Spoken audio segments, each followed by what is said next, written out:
Yes, Kanishk, I have started the recording. Now tell me. Okay. So hello everyone. कुछ दिनों पहले 29 जुलाई 2020 को Modi government ने नेशनल एजुकेशन पॉलिसी 2020 को लॉन्च किया. उसके कुछ ही दिन बाद हमने एक वीडियो बनाया था just to give you an overview about that policy, और तब हमने आपसे ये प्रॉमिस किया था कि इस पे चर्चा और आगे होनी चाहिए, इस पे एक हेल्दी डिस्कशन होना चाहिए, इसका एक क्रिटिकल इवैल्यूएशन होना चाहिए. और हमने कहा था कि हम ऐसे वीडियोस करेंगे.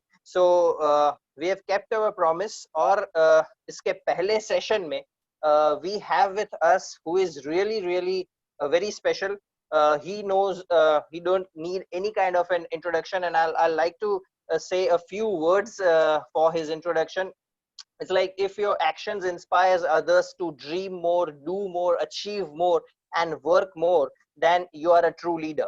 And the person I'm going to invite is actually apt, and this sentence is exactly applicable to this particular person, and I'm talking of none other than my guru, uh, the ex-vice chancellor of Krantiguru Shyamji Krishna Verma, Kutch University, Professor Dr. Shashi Ranjan Yadav, sir.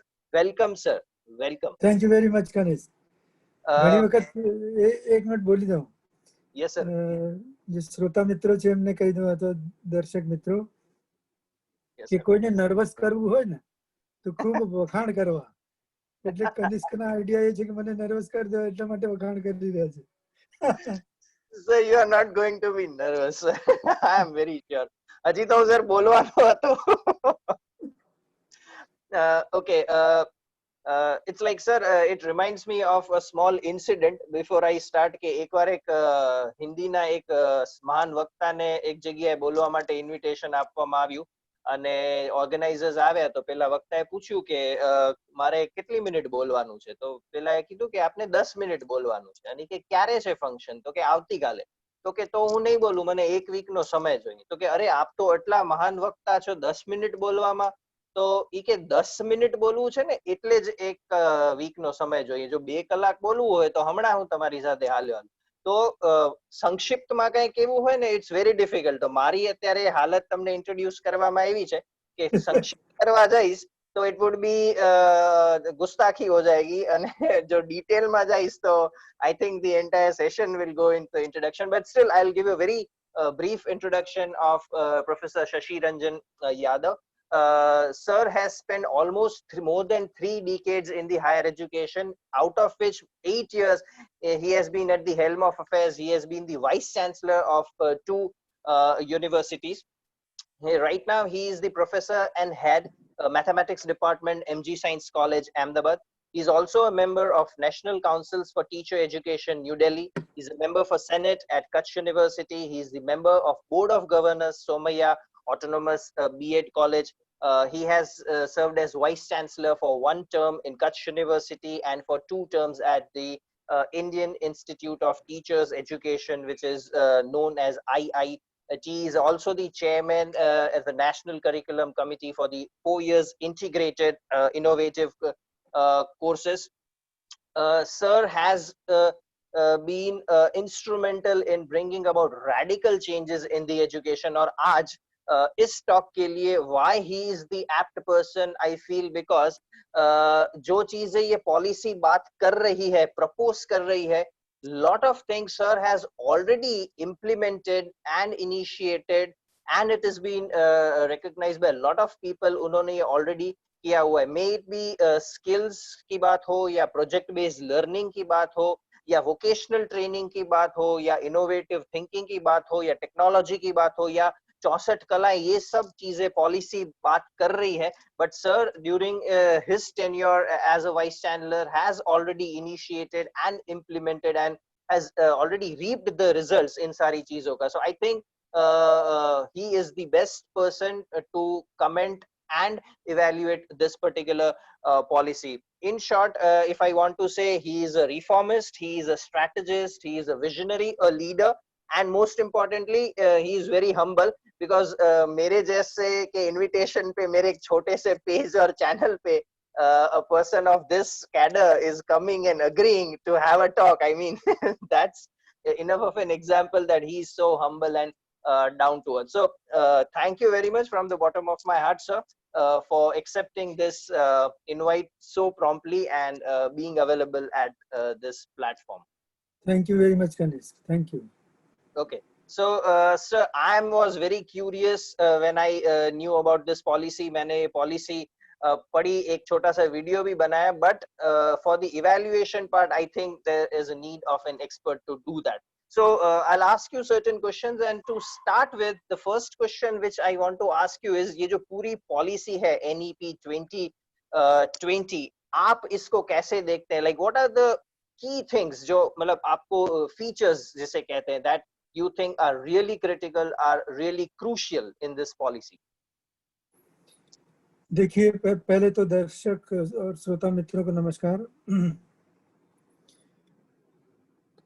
पहले दो तीन चीजें बात कर लें, जैसे ये policy, national education policy, this is the third one. The first one was in 1968, the second 1986, and this is the third one. So in a period of 73 years of freedom, three national policies is all right. Many people criticize it, but I think that it is all right. After 20-30 years, you could have a national policy. You cannot change it every year. दूसरी चीज, इसकी जरूरत क्या थी? इसको थोड़ा, मुझे आपके पास टाइम हो तो मैं थोड़ा बैकग्राउंड में जाऊंगा. Please, sir. जैसा कि आप लोग जानते हैं कि 200 साल तक ब्रिटिश लोगों ने भारत पर राज किया. Am I audible? Yes, sir. अच्छा, शुरुआत के 99 इयर्स ईस्ट इंडिया कंपनी ने लूटपाट की. उसके बाद queen of England 90 years. So totally they stayed in India for 190 years, from 1757 to 1947. Midway somewhere they saw that India had three characteristics. Prosperity, Bharat के पास समृद्धि थी, बुद्धि थी, मैन पावर था, और एक चौथा निगेटिव पॉइंट था कि सोशली डिवाइडेड था इंडिया, जात पात में, धर्म में. उन्होंने 200 साल तक संपत्ति लूट ली. संपत्ति ऐसे लूटी कि मैं कहीं पढ़ रहा था कि जब हिंदुस्तान में ब्रिटेन आया था तो उसका जीडीपी 2% था दुनिया का, और भारत का 23% था. और जब गए लूट के 200 साल के बाद तो भारत का 6% था और उसका 7% था. तो इस बुरी तरह से लूटा उन्होंने. इंटेलेक्ट उनको देखा, उन्होंने देखा कि भारतीय बहुत इंटेलिजेंट है, और भारत का जो गुरुकुल सिस्टम, उसके कारण हर जगह पे एक पकड़ है सोसाइटी में. सोसाइटी गलत काम नहीं करती है. जैसे अभी भी कनिष्क देखिए आप कि Indian people take wise decisions. अगर किसी सरकार को गिराना है तो चुपचाप गिरा देंगे, पता भी नहीं चलेगी. इंदिरा गांधी को गिराया, 2004 में एक सरकार गिराई तो उसको भी चुपचाप, सब समझ रहे थे कि जीतेंगे और सरकार गिर गई. तो इंटेलेक्ट जब तक खत्म ना किया जाए तब तक हिंदुस्तान को जीता नहीं जा सकता. इसलिए उन्होंने, ब्रिटिश लोगों ने लॉर्ड मैकुले, उसको काम सौंपा. उसने बोला कि काम करो कि इंग्लिश मीडियम में इनको सिखाओ. अब करिकुलम जो होता था, करिकुलम जो है वो इंग्लैंड से आया, तो अंग्रेजी में था. अच्छा, करिकुलम बहुत ब्यूटीफुल चीज है. करिकुलम आपका जो है वो कंटेंट होता है कि कैसे पढ़ें बच्चे, क्या पढ़ें. उसको कनेक्टेड होता है आर्ट्स, लिटरेचर, आपके प्रेम गीत, आपके नाटक, आपके विजडम, वो सारी चीजें से कनेक्टेड होता है. तो बच्चा जब पढ़ता है वो कंटेंट, ये सब चीजें सीखता जाता है. मतलब देश के बारे में सीखता है, उसमें स्किल आती है, स्पोर्ट्स. अब जो अंग्रेजी मीडियम का एजुकेशन था करिकुलम, तो नेचुरली उसमें ये सब नहीं था. और वही पर्पस था उनका को कि जो बच्चा है वो बाकी की हिंदुस्तानी चीजें न सीखे. और अंग्रेजी बोलने वाला एक ग्रेजुएट पैदा हो तो उसको ले जाके ब्रिटेन में अपने संस्थानों में, अपनी जहाँ पे नौकरियां, छोटी छोटी मोटी नौकरियों में रखें. This is the purpose, looting the manpower also. True. अच्छा, ब्रिटेन जो है इसमें सक्सीड हुआ, Yes. पर उसने क्या किया कि उनको भय था कि ब्रिटिश लोग जब छोड़ के जाएंगे इंडिया को, तो इंडियंस जानते हैं कि इंग्लिश मीडियम के करिकुलम में बाकी चीजें मिसिंग हैं। तो उनको ऐसा आइडिया था कि जैसे ही छोड़ के हम जाएंगे तो हिंदू और मुसलमान इकट्ठे होके, झगड़े कितने भी हों एजुकेशन में, इकट्ठे होके वो जो खाना पूर्ति है जो नहीं है, स्किल, विजडम, नाटक, प्रेम सॉन्ग, वेदर, लिटरेचर, वो सब जोड़ देंगे। तो वो नहीं करें इसलिए उन्होंने एक चालबाजी की। अब देखो इसमें ध्यान से सुनना, रिसर्च मैंने थोड़ा किया हुआ है। 1835 में लॉर्ड मैकुले का मैकुले मिनट है। उसके बाद 1854 में वुड्स का डिस्पैच, वुड्स की कमेटी बनाई गई है, एक वुड करके एक ऑफिसर था, उसको इंटरनेट पे अवेलेबल, उसने लिखा कि secular education would be promoted. Secular education promote, तो मुझे आश्चर्य हुआ सेक्युलर एजुकेशन, सेक्युलर शब्द कहाँ से आया। तो मैंने एक डिक्शनरी खरीदी, ई डिक्शनरी अवेलेबल है कैम्ब्रिज यूनिवर्सिटी की, ऑक्सफोर्ड की। उसमें लिखा था कि सेक्युलर शब्द 1851 में पहली बार प्रचलन में आया।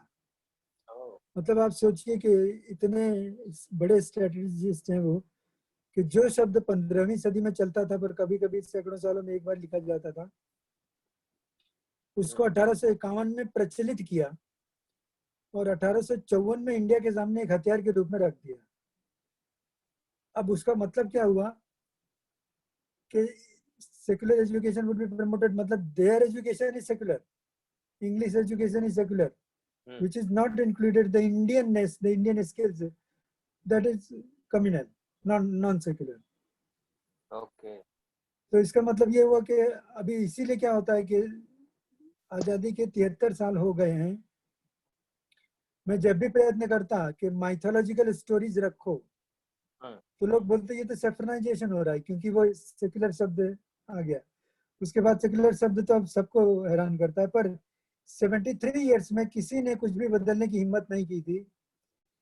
मोदी सरकार को धन्यवाद देना पड़ेगा, बधाई देनी पड़ेगी, उन्होंने पहली बार ये जो अंग्रेजी को थोड़ा सा बगल में करके और चालू किया है। तो इसके लिए जरूरत थी कि रिफॉर्म्स लाई जाएं, और उसमें रिफॉर्म्स हैं। अब मैं आऊं जो डॉक्यूमेंट है उसमें देखिए, एक तो 4-5 चीजें जल्दी जल्दी में कहूंगा क्योंकि टाइम कम होगा आपके पास। एक तो राइट टू एजुकेशन जो है, उसका विस्तार करने की बात है। राइट टू एजुकेशन, अभी 6 से 14 साल के बच्चों को फ्री और कंपलसरी एजुकेशन।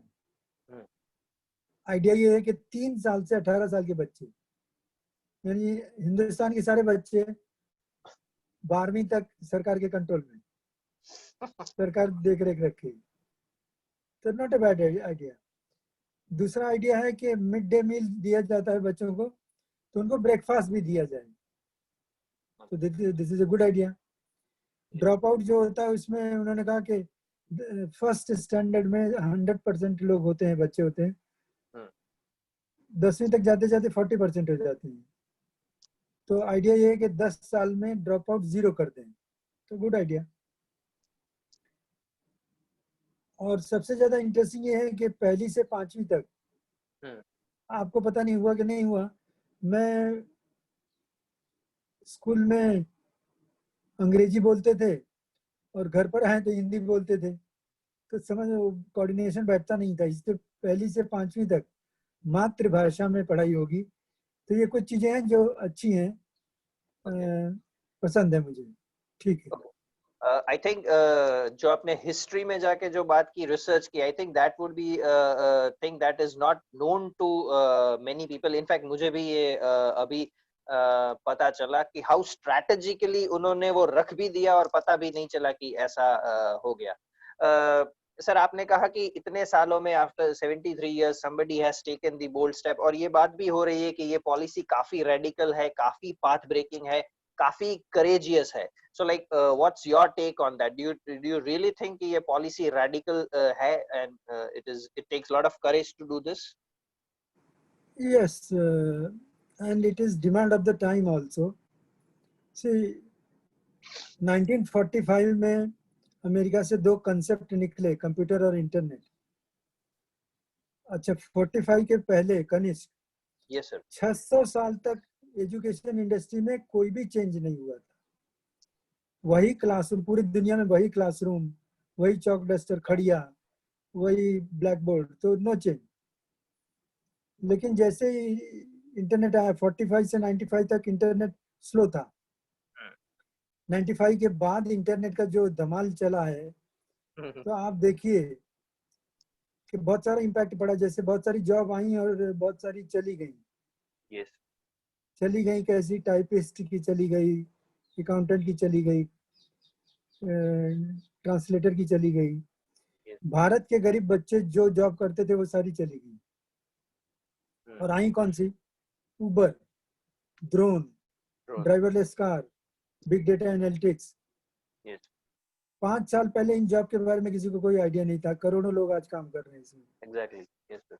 तो प्रॉब्लम ये हो गया कि आज से 5 साल के बाद अगर नौकरी ढूंढेंगे तो कौन सी नौकरी किसी को मालूम नहीं है. अचानक नौकरियां निकलेंगी, तो Yes. पढ़ाई कौन सी की जाए, ये प्रॉब्लम हो गया है. तो इसलिए बहुत सारे चेंजेस की जरूरत थी और गवर्नमेंट ने इसीलिए किया हुआ है. जैसे मैं बताऊं आपको, एक चेंज है कि ग्रेजुएशन पे कोई स्ट्रीम नहीं होगी. Yes. आर्ट्स, साइंस, कॉमर्स, वो तीनों एक साथ होंगे. आप, और इसी की जरूरत थी. जैसे अगर ये पहले होता तो मैं गणित नहीं पढ़ता. गणित मेरे पिताजी ने कहा कि जाओ पढ़ो, बाद में गणित में अच्छा हो गया. यहाँ पे एक बात याद आ रही है, मैं कहूँ आपको. Yes sir. एक लड़का जो है, हिंदुस्तान की टीचिंग सिस्टम कैसी है उस पर अब नहीं, पहले की बात है ये. एक बच्चा एडमिशन के लिए यूनिवर्सिटी में गया. यूनिवर्सिटी पे एडमिशन के लिए जो क्लर्क बैठा था वो थोड़ा बहरा था. और सामान्यतः सिस्टम्स जो होती है बहरी होती है. और लड़का जो था अपना ये थोड़ा शर्मीला था. सामान्यतः हम बोल नहीं पाते हैं. तो क्लर्क ने पूछा कि what do you want to study, क्या पढ़ना चाहते हो? बच्चे ने बोला थियोलॉजी, दर्शन शास्त्र, फिलोसॉफी. उसने सुना जियोलॉजी, भूस्तर शास्त्र. तो उसने बोला चलो ठीक है, जियोलॉजी में एडमिशन दे देते हैं. बच्चा शर्मिला था तो बोल नहीं पाया. उसने सोचा 2-3 महीने पढ़ लेते हैं, फिर देखेंगे, ट्रांसफर ले लेंगे सब्जेक्ट का. तो उसने एडमिशन ले लिया. अब 2-3 महीने में तो उसको अच्छा लगने लगा सब्जेक्ट. उसने बोला साल भर पढ़ लेते हैं, तो एकदम पक्का हो गया. तो उसने ग्रेजुएशन करके निकला और गोल्ड मेडल उसको मिला. तो हिंदुस्तान की सिस्टम ऐसी है कि आपको पढ़ना है थियोलॉजी, पर आप पढ़ते हैं जियोलॉजी, फिर भी गोल्ड मेडल मिलता है. और देखा जाके What an observation and what a perfect analogy, comparative analogy. Systems generally बहरी होती है और हम ज्यादा कुछ बोल नहीं पाते, हम बहुत शर्माते हैं. रजनीश ने लिखा हुआ है कि वो फिलोसफी पढ़ना चाहते थे. तो यूनिवर्सिटी में गए एडमिशन के लिए, तो वहां पे भीड़ थी, पर पेन भूल गए थे. तो उन्होंने आजू बाजू देखा तो एक लड़का खड़ा था, पेंसिल, पेन और कागज लेके, फॉर्म लेके, पर भर नहीं रहा था, सोच रहा था. तो उन्होंने पूछा क्या बात है? तो बोले क्या पढ़ूं, समझ में नहीं आ रहा है. तो रजनीश ने कहा ला पेन मुझे उधार दे, मैं भर लूं तो तू भी भर ले. तो रजनीश ने लिखा सब्जेक्ट में फिलोसफी. तो उसने झांक के देखा, उसने भी लिखा फिलोसफी. तो रजनीश कहते हैं मैंने तो इसलिए पढ़ा कि मुझे पढ़ना था, उसने देखा था कि पढ़ा. बगल के शर्मा जी की बेटी इंजीनियरिंग करेगी तो हमारी भी बेटी इंजीनियरिंग करे. Yes, exactly, तो ये exactly. चीज है. But then hoping that this new policy will also bring a change in the mindset of the students. So coming to the next question, you have been associated with higher education. और higher education में एक बात इस policy में ऐसी कही गई है कि जो छोटे छोटे इंस्टीट्यूट्स है विद फ्यू स्टूडेंट्स और सिंगल कोर्सेज, वो सब निकल जाएंगे and there would be only huge clusters जहाँ पे मल्टीडिसिप्लिनरी चीजें सिखाई जाएंगी.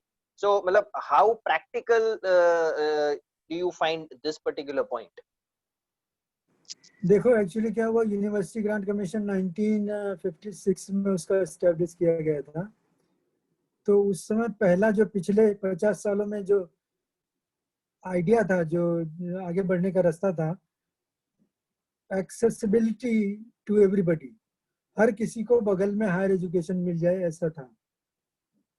अब पिछले सालों में ऐसा हुआ कि चाइना में 2.5 करोड़ बच्चे पढ़ते हैं 4,000 इंस्टीट्यूट में। ओके। अमेरिका में 2.5 करोड़ पढ़ते हैं 6,000 इंस्टीट्यूट में। और इंडिया में 2.5 करोड़ पढ़ते हैं 40,000 इंस्टीट्यूट में। ओके। तो अमेरिका की लगभग एक इंस्टीट्यूट में हायर एजुकेशन के 4-5 हजार बच्चे पढ़ते हैं, चाइना में 6,000 पढ़ते हैं, और हिंदुस्तान में 500, 400, 300। तो कबूतर खानों की तरह इंस्टीट्यूट निकल चुके हैं जिनकी क्वालिटी मेंटेन नहीं होती है, जिससे नुकसान होता है। इसलिए सरकार ने उन सबको इकट्ठा करके ऐसा करेंगे कि जैसे 4-5 कॉलेज हैं, कॉलेजों को ऑटोनॉमस कर देंगे, उनको इकट्ठा कर देंगे, जो इंफ्रास्ट्रक्चर है वो देंगे सबको। स्पोर्ट्स की फैसिलिटी एक में है तो दूसरी यूज करे। तो ये मेरे ख्याल से प्रैक्टिकल है और it is a good step in the direction of quality education. अच्छा है। इनफैक्ट आपने जैसे कहा, when I was reading, so I was, मुझे ये अच्छा इसलिए लगा पॉलिसी में कि पॉलिसी में ये बात एक्सेप्ट की गई है ऑनेस्टली, लूपहोल्स जैसे आपने कहा, तो वहां पे ऐसे क्लियरली लिखा है कि there has been like thousands of institutes where only few hundred students study and where little or no education happens. तो ये पॉलिसी लिखना और एक्सेप्ट करना, तो आई think that is a very good and honest part of that policy. that is why it should be called path breaking and courageous decision. Path breaking and courageous, exactly. Sir और दूसरी चीज, प्रधानमंत्री नरेंद्र मोदी की आदत है कि वो पाथ ब्रेकिंग और करेजियस डिसीजंस लेते ही हैं। yes sir, yes sir, even you have done it in your tenure in the IIT. I am a witness of that. Oh yes, thank you. Sir काफी महत्वाकांक्षी चीजें इस पॉलिसी में बोली गई है और कहा गया है, एंड ऑब्वियसली उसके लिए यू नीड रिसोर्सेस. तो एक जीडीपी का भी पॉइंट है कि अब जो करंटली जो 4.43% है GDP, which is the spending of the GDP on education, उसको बढ़ा के 6% किया जा रहा है या करने का एक प्रपोजल है. So I have a question, like 6% is it enough, क्या और ज्यादा चाहिए, और सिर्फ 6% बोलने से ये होगा या you need something else for this? नहीं, ये जो सरकार है इसमें मुझे विश्वास है कि ये कहती है वो करती है, तो करेंगे. Okay. और प्रधानमंत्री जी ने एक वेबिनार को संबोधित करते हुए बोला था कि मुझे बहुत कमिटमेंट है, मेरा पैशन है, आपके साथ हूँ, तो होगा तो सही. प्रधानमंत्री कहते हैं वो करते हैं. So we all hope so that this happens in its true spirit. yes, it would happen. पर अभी आप समझो, ये जो है खांचा है, ये फ्रेमवर्क है, इस पे से नियम बनने बाकी हैं. बाकी, yes. तो पहले वो बनाने पड़ेंगे और उसके बाद उसमें ग्रांट वांट देनी पड़ेगी. Exactly. एक यही पर्पस था कि अभी ये पॉलिसी लेवल एक डॉक्यूमेंट ही है, वो लॉ नहीं बना, तो इस पे जितनी चर्चा देश में चले, तो that would be so better. In fact Modi ji ने भी यही कहा था कि इस पे डिस्कशन हो रहा है, that is also very good thing. Sir next question जो सबको एड्रेस करता है और सब काफी चर्चा कर रहे हैं, जो स्ट्रक्चर है एग्जिस्टिंग 10+2 का, वो चेंज करके 5+3+3+4 हो गया है. सो ये जो स्ट्रक्चर है, how do you see it? It's just जैसे ईयर को 2 पार्ट में डिवाइड करके सेमेस्टर कर दिया, या फिर ये वाकई में कुछ वैल्यू एडिशन करेगा, this change in the structure? नहीं, देखिए 10+2 जो था उसमें 6 साल के बाद बच्चा स्कूल में जाता था. yes. पर 6 साल में शुरुआत के 2-3 साल जो है बहुत इंपॉर्टेंट है, उसमें बच्चे का विकास बहुत तगड़ा होता है, तो लोग प्राइवेट जगहों पर रखते थे. गवर्नमेंट ने जो 5+3+3+4 किया, उसमें 3 साल के बाद बच्चे को ले लेगी वो.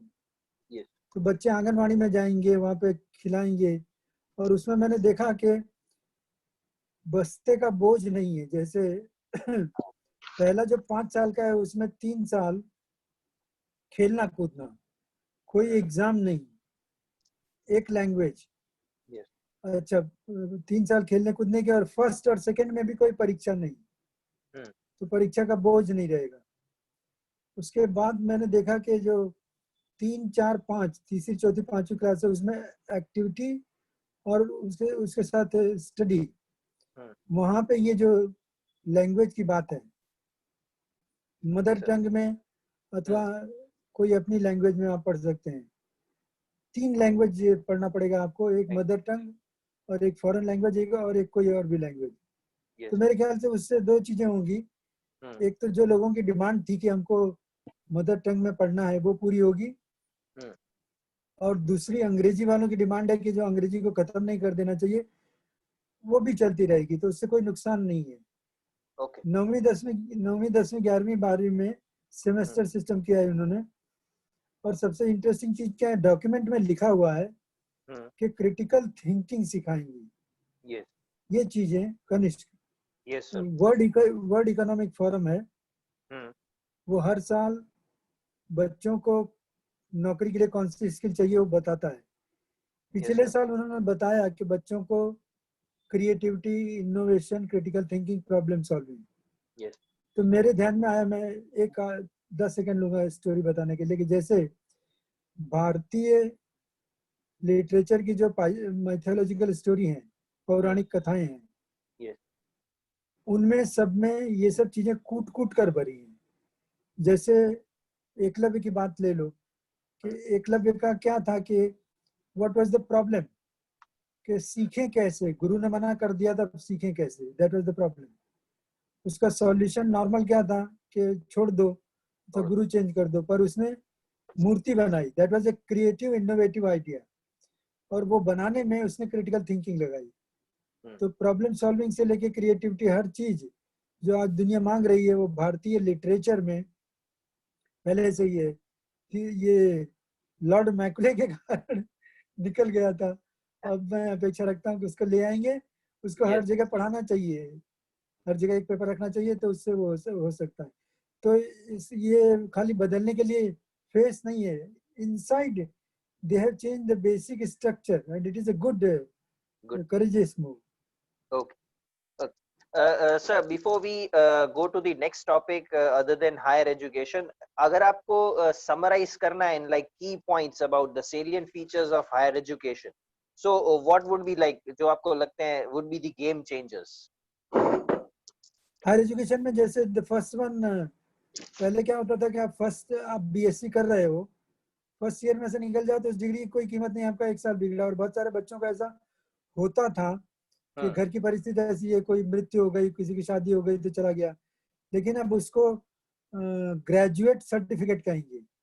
So that means something, graduate certificate. So it is a valid document now. Yes. 2 साल छोड़ के चले जाओ तो ग्रेजुएट डिप्लोमा, 3 साल छोड़ के चले जाओ तो ग्रेजुएट डिग्री, और 4 साल करो तो ग्रेजुएट रिसर्च। तो देखो, मुझे क्या लगता है कि बीएससी, बीए ये सब धीरे धीरे बंद हो जाएंगे। बीएससी एयर कंडीशनर वो चलेगा, बीएससी फ्रिज, कार रिपेयरिंग वो चलेगा। तो उसमें क्या होगा कि 3 साल की, जैसे मैं गूगल पे चैट कर रहा था, तो किसी ने बोला मुझसे, बच्चा था 17 साल का, तो उसने मुझसे पूछा, मैंने पूछा कि कंसेप्ट क्या है आपका, तो उसने बोला कि आपको खमण की दुकान करनी है तो उसमें 3-3.5 साल का होम साइंस का कोर्स करने की क्या जरूरत है, यूट्यूब पे जाओ, 250 रुपए भरो, खमण सीखो और दुकान चालू करो। तो ये जमाना आ गया है। तो पहली चीज तो ये है। दूसरी क्या है कि फ्रीडम देते हैं। जैसे एक ऐसा प्रपोजल है कि 4 साल का कोर्स है, उसमें बीच में बच्चा 1 साल के लिए चला गया, शादी की, नौकरी की, वापस आया, उसको पूछो मत, डिग्री में ब्रेक दो। तो ये एक अच्छा स्टेप है। और तीसरा जो स्ट्रीम नहीं है, जैसे मुझे म्यूजिक का बहुत बहुत शौक था, गाना गाने का बहुत शौक है, तो अगर मैं पहले ऐसा होता तो गणित आधा करता और आधा म्यूजिक करके म्यूजिक में डिग्री लेता। तो ये 3-4 चीजें बेसिकली जो आपको प्रमोट करती हैं वो हुई है, तो बहुत फंडामेंटल चेंजेस हुए। आई थिंक मैं तो जेलस ही हूँ ही, क्योंकि हम क्यों नहीं पढ़े। आप भी आई थिंक जेलस ही होंगे कि आप ऐसी एजुकेशन सिस्टम में क्यों नहीं पढ़े। मैं तो नई जनरेशन से बहुत ही ज्यादा जलता हूँ, क्योंकि उनके तो मजे हैं इतना ज्यादा मजे हैं इन द सेंस के what a time to live in India. Mobile phone, मेरी शादी 91 में हुई थी, उस समय मेरी पत्नी से बात नहीं कर सकता था क्योंकि फोन अवेलेबिलिटी कम थी। अभी तो देखो लोग कहीं भी क्या अमेरिका बैठा हो तो ये बात है। So it is a good time, very good time to live in, and young generation is really lucky. Exactly, exactly, sir. So the next question is like you would be the right person to answer because that is on technology and education. And I have seen you. You are a technocrat. You have always been a way ahead जब technology की बात आती है, या वो Kutch university हो या teachers university हो। सो इस पॉलिसी में भी टेक्नोलॉजी पे काफी एम्फोसिस किया गया। इनफैक्ट फर्स्ट पेज पे ही लिखा हुआ है आर्टिफिशियल इंटेलिजेंस, मशीन लर्निंग, इन चीजों की बात की गई है। तो आप what's your point of view on technologies impact on education? देखो टेक्नोलॉजी ने बहुत चेंज किया। जब 1980 में पहली बार कंप्यूटर हिंदुस्तान में आए तो कर्मचारी घबरा गए थे, मैन वर्सेस मशीन। यस। और बैंकों में कंप्यूटर आए तो बैंकें इतनी घबराती थी कि बैंकों से पूछा गया क्या लाया, तो उन्होंने कहा लेजर पोस्टिंग मशीन है, ये तो कुछ है नहीं, कंप्यूटर नहीं। वहां से आज 40-50 साल में मैन एंड मशीन टुगेदर। पहले लिटरेट की परिभाषा होती थी कि लिखना पढ़ना और गिनना आए तो लिटरेट। अब अगर आपको कंप्यूटर इंटरनेट नहीं आता है तो आप इलिटरेट हो। तो इतना ज्यादा चेंज हुआ है। देखो बेसिक चेंज क्या हुआ है मैं तुम्हें कहूँ। 1964 में एक कोठारी कमीशन आया था, उसका रिपोर्ट लिखा गया। कोठारी कमीशन इंडिया के बहुत फेमस, बहुत रेप्यूटेड कमीशंस में था। उन्होंने एक जगह लिखा है कि भारत का भविष्य उसकी क्लासरूम में बन रहा है। लेकिन ये चीज 64 में सही थी, आज गलत हो रही है। क्योंकि 64 में इंटरनेट अवेलेबल नहीं था। अभी तो मान लीजिए आपका विद्यार्थी क्लास के बाहर पेड़ के नीचे मोटरसाइकिल पे बैठा हुआ है आराम से मोबाइल फोन लेके, तो वहां पे डाउनलोड कर लेता है इंफॉर्मेशन, उसको नॉलेज में कन्वर्ट कर लेता है। तो वो जगह क्लासरूम हो गई। इसका मतलब ये हुआ कि क्लासरूम की दीवारें टूट गई, क्लासरूम जैसा कुछ रहा नहीं। जहां इंटरनेट वहां पर क्लासरूम, तो पूरी दुनिया क्लासरूम हुई। तो इसका मतलब ये है कि आपको पुरानी परंपराएं सब तोड़ देनी पड़ेंगी पढ़ाने की, नई परंपराओं में नई मेथड से चलाना पड़ेगा। और इसलिए टेक्नोलॉजी तो सीखनी ही पड़ेगी। वैसे टेक्नोलॉजी ना सीखो तो भी चलता है। अमेरिका के प्रेसिडेंट बुश, वो बिल्कुल उनके पास मोबाइल फोन भी नहीं रहता था। और उसके बाद ओबामा आए तो वो ब्लैकबेरी के सिवाय हिलते नहीं थे। दोनों ने अमेरिका चलाया। तो लीडरशिप की पोजीशन से आप चला सकते हो, पर daily to daily routine life में आपको टेक्नोलॉजी में जाना ही पड़ेगा। अभी देखोगे कोरोना में लॉकडाउन हुआ तो सबने पढ़ाई की, कोई बोर नहीं हुआ, मजे किए, नई चीजें सीखी। तो टेक्नोलॉजी तो रहने वाली है। और कुछ दिनों में टेक्नोलॉजी टीचर को, वैसे मैं चाहूंगा नहीं, पर टीचर को रिप्लेस करेगी धीमे धीमे, ऐसा मेरा मानना है। तो टेक्नोलॉजी रहेगी। To add to that sir, आज ही मेरी मॉम ने मुझे फेसबुक पे रिक्वेस्ट भेजी, friend request. And I was like, अच्छा ये कैसे हुआ? और हमारे 9 म्यूचुअल फ्रेंड्स भी थे, तो I am going home and asking how did you manage it?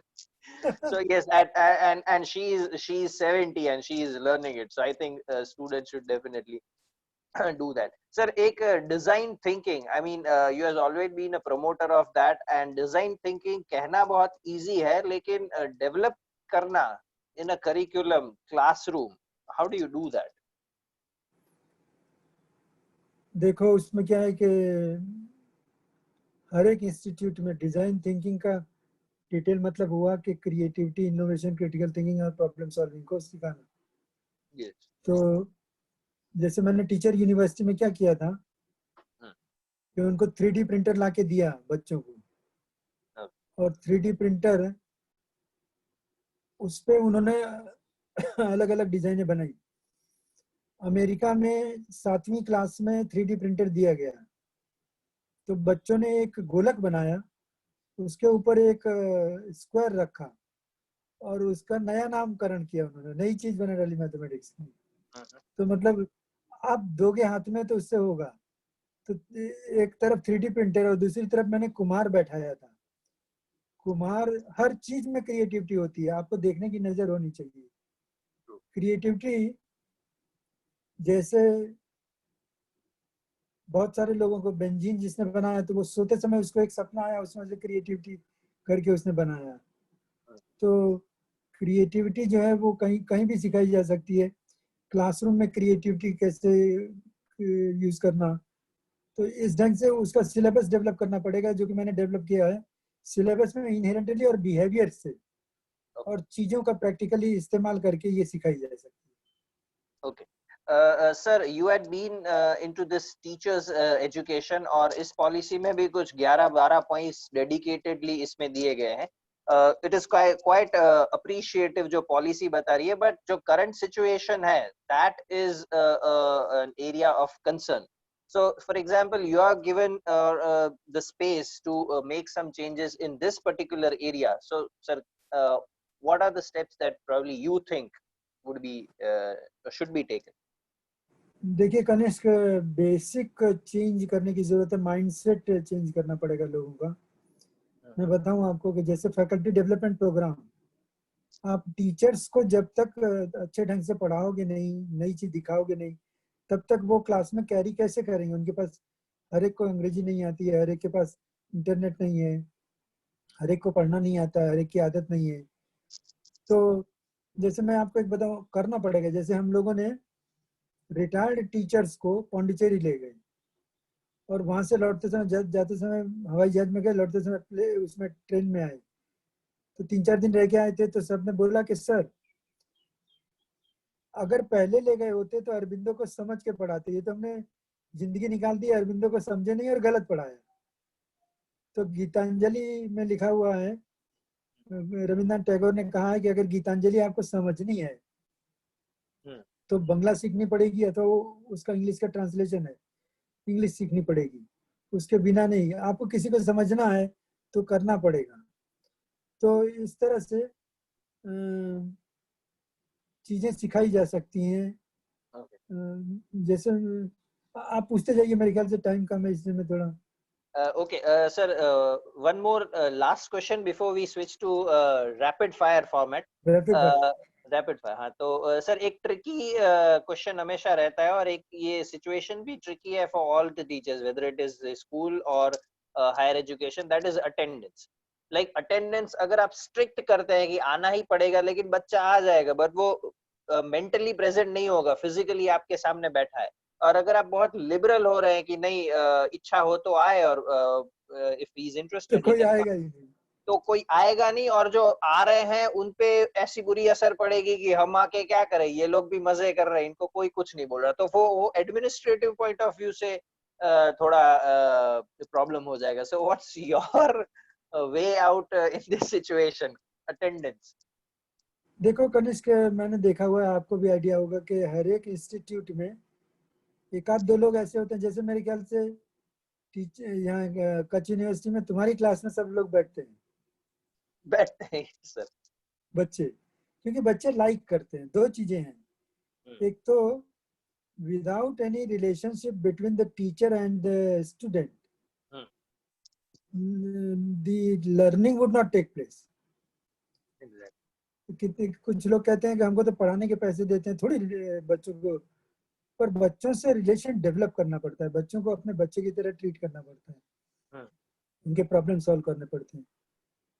अच्छा, दूसरा क्या है कि मैं एचएल में पढ़ाता था, तो वहां पर एक टीचर थे, तो वो जब लेक्चर उनका पढ़ता तो वो ऐसे करके और कहते, बच्चे इकट्ठे आते, बच्चे उनको लेने के लिए आते थे क्लास में, और वो बोलते थे रेलगाड़ी छुक छुक छुक छुक रेलगाड़ी, ऐसे नाटक करके। He was senior, very senior person, economics पढ़ाते थे। इकोनॉमिक्स में कोई बच्चे जाते नहीं है, बहुत कम जाते हैं, पर आर के शाह, रमेश चंद्र शाह नाम था उनका, और रमेश चंद्र शाह की क्लास में फुल होती थी अटेंडेंस। अरबिंदो ने कहा है कि between discipline and freedom, freedom is supreme. और उन्होंने कहा है कि फ्रीडम आप दोगे तो सेल्फ डिसिप्लिन आएगी। So the problem is not that बच्चे नहीं आते हैं, बच्चे क्लास में आते हैं, वो प्रॉब्लम है नहीं। दुखे छे पेट ने कूटे छे माथुं, प्रॉब्लम એ છે કે તમારી ક્લાસરૂમ ઇન્ટરેસ્ટિંગ નથી, I think those who are listening to this, they definitely got an answer. तो क्लासरूम इंटरेस्टिंग बनाइए, उसके लिए मेहनत कीजिए। बच्चों को बहुत सारे सर्वे हुए हैं वेस्टर्न कंट्रीज में कि बच्चे को अगर लगा कि हमको कुछ सीखना है मिलेगा, कुछ मिलता नहीं है। आप पढ़ाते हो तो पुस्तक में लिखा हुआ है तो क्यों आए वो। Very true. और अटेंडेंस कंपलसरी नहीं होनी चाहिए, ऐसा मेरा मानना है। मेरा कंसेप्ट, एक मिनट भूल गया मैं, मेरा कंसेप्ट ये है कि कैंपस ऐसा हो कि जिसमें एकेडमिक सेक्शन जहाँ क्लासरूम चले, horse riding, rifle shooting, debate house, भोजन खाना, स्पोर्ट्स, ये कैंपस में कहीं भी बच्चा रहे उसको प्रेजेंस मिलनी चाहिए। क्योंकि अल्टीमेटली यही काम है, लाइफ को जीना, लाइफ को सीखना, पढ़ने के साथ साथ वो काम होना चाहिए, ऐसा मेरा मानना है। Wow, so I think that was an apt sentence to end this question answer sessions, and in 2 minutes or even in less, we'll have a rapid fire round with Professor Shashi Ranjan Yadav, and then before we say goodbye to all of you. So sir, I'll ask. Rapid fire में इनाम मिलता है, कुछ इनाम कुछ मिलेगा? Yes sir, definitely मिलेगा। लेकिन अभी मैं आ नहीं सकता सर अहमदाबाद। ठीक है, कोई बात नहीं। Okay, so I'll be asking questions और आपको टाइम नहीं लेना है, आपको very quickly answer देना है। So here we go. As a language, Sanskrit or English?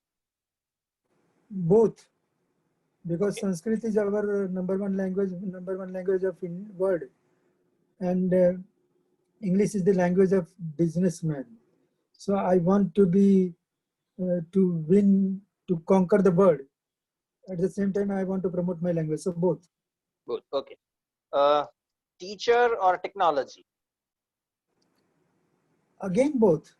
Again both. Or rather, teacher with technology. No. See, I say that teacher would be replaced by technology, but ultimately computer के brain से अपना brain बड़ा है, तो अपनी creativity, if you are creative, so that is why creative सिखानी चाहिए। Creative computer जो है क्रिएटिव लोगों का मुकाबला नहीं कर सकता, और कंप्यूटर का मुकाबला हम नहीं कर सकते। So both. Okay. Medium of instruction in childhood education, mother tongue या English? Again both. if you are comfortable in English, then English, or otherwise for me, if it is mother tongue. Okay. So both. Okay. Policy में आपको ज्यादा better reforms कौन से area में लगे, school education में या हायर एजुकेशन? फरी थी बोथ, बनने में करे जी।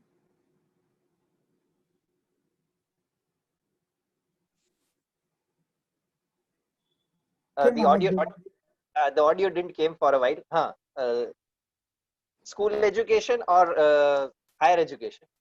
आज मैंने डिसाइड किया है कि बोथ के अलावा कुछ बोलूंगा नहीं। Okay. Both.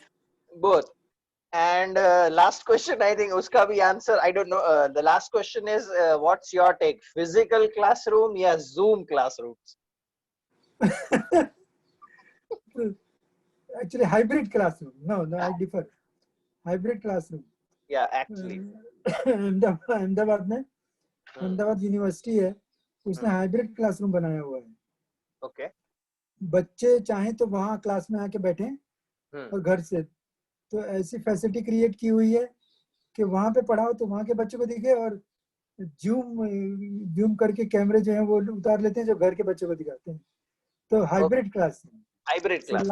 Last answer, different hybrid. So that was the rapid fire round with Professor Shashi Ranjan Yadav, and it was a wonderful discussion. I enjoyed it, and I hope कि आप सबको भी बहुत पसंद आया होगा। काफी सारी चीजें एक अलग एस्पेक्ट और एक अलग पर्सपेक्टिव से आपको जानने मिली होगी, and I think this discussion should go on. तो हम चाहते हैं कि आपको इसमें कुछ भी कमेंट करना है, या आपको कोई भी सजेशन देना है, या आपको जो भी कुछ फीडबैक देना है, so do let us know, we would be really happy to listen to that. और अंत में वापस thank you very much sir for joining and sparing out your precious time. It means really a lot for me.